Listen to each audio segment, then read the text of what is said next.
Понякога, когато оставам сама, започва да ме мъчи мисълта, че живея в клетка без никаква врата. Не мога да се махна ни да вдигна ръка, защото господарят е измислил това, да стоя надясно срещу порцийка храна.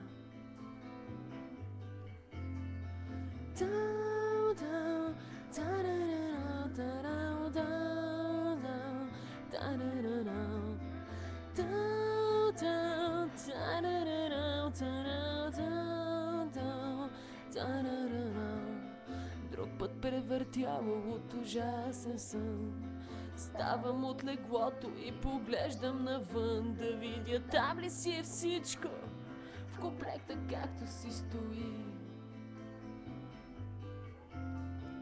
Въздуха, небето, дървета и река станали са черни, но това е от нощта. О, всичко си е тука, не съм ограбената аз.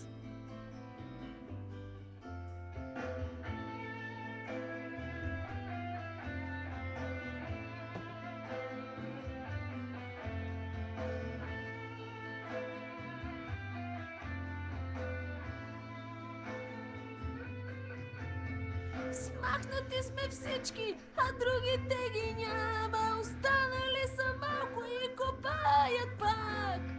Искат да прокарат мост над нищетата, но трудно ще прескочат този мръсен ад. Смахнати сме всички, а другите ги няма. Останали са малко и копаят пак. Искат да прокарат мост над нищетата, но трудно ще прескочат този мръсен ад. Смахнати сме всички, а другите ги няма. Останали са малко и копаят пак. Искат да прокарат мост над нищетата, но трудно ще прескочат този мръсен ад.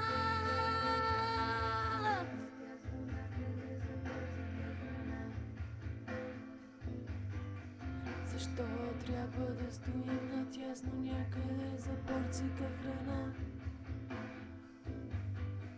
Защо трябва да стоим натясно някъде за порцийка храна? Защо трябва да стоим натясно някъде за порцийка храна? Защо трябва да стоим натясно някъде за порцийка храна? Защо трябва да стоим натясно някъде за порцийка храна?